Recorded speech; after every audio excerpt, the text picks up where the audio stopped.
Ito na yung order na.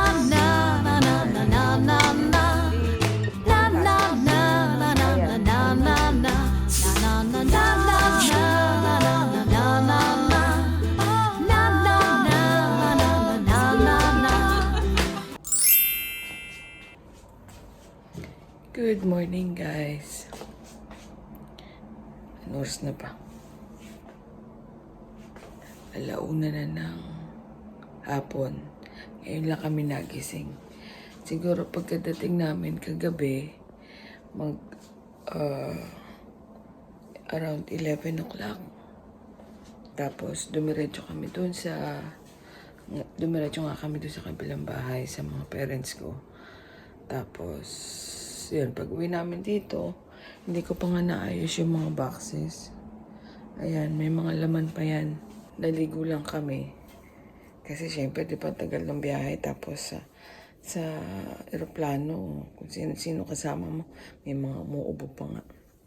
So yun, naligo kami tapos, yun, nagluto lang ako kasi may natira pa dito sa fridge na dumplings.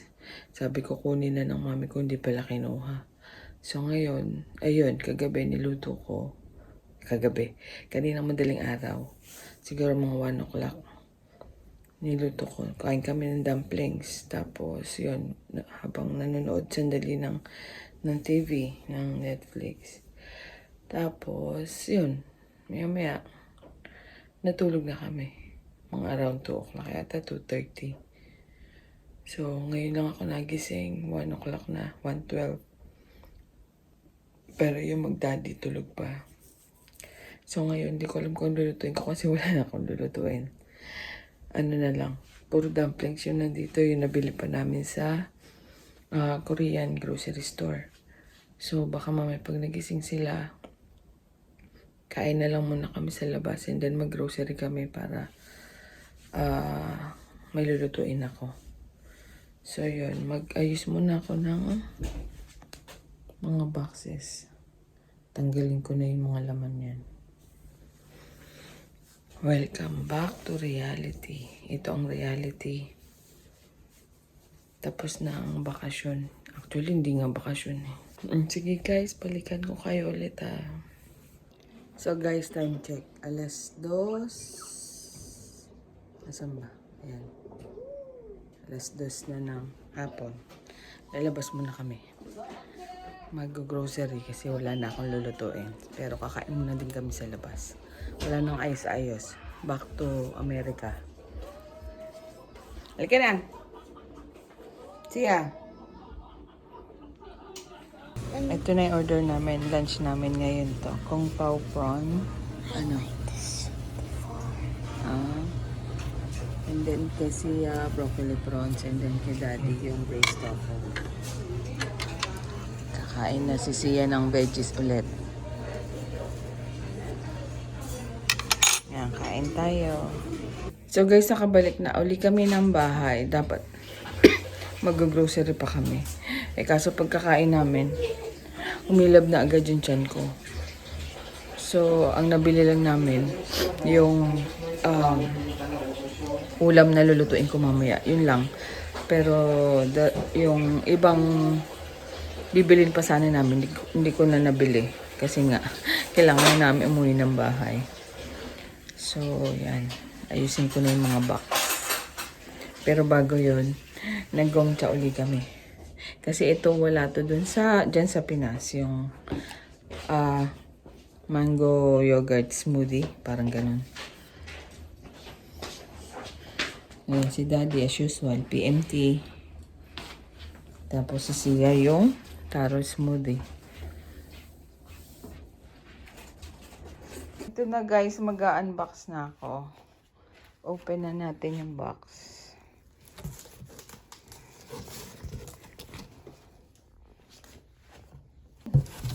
Ay!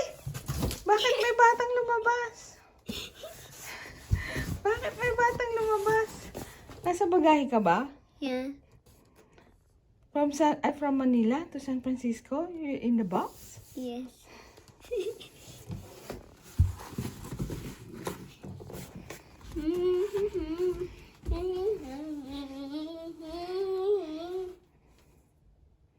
So, ayan na. Na-unpack ko na lahat. Andyan na yung laman. Ayan.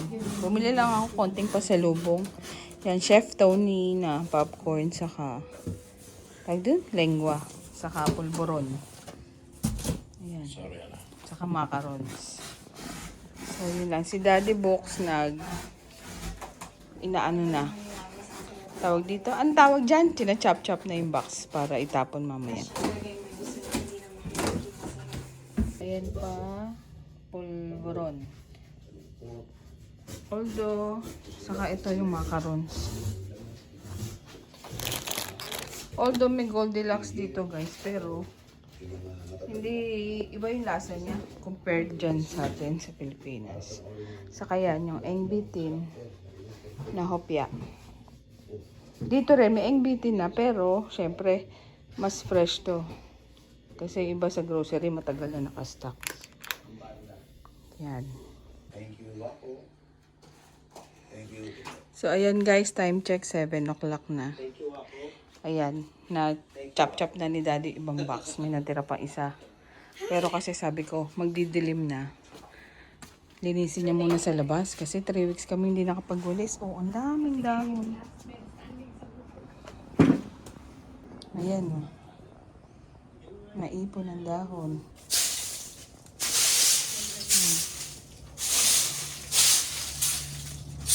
Pati yung bulaklak. Bulaklak ng halaman. Di pa nadiligan. Alas 7 na pero maliwanag pa. Oh.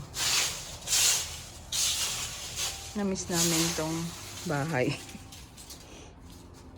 Pero nakakalungkot. Nakaunti ang tao. Yun nga lang. Diyan sa Pilipinas, paglabas mo may tao kang makikita. Dito puro sasakyan. Oh.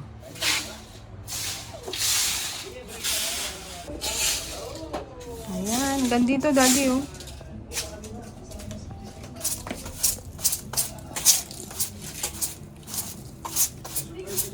Bukas ako maglilinis dito sa loob naman ng bahay.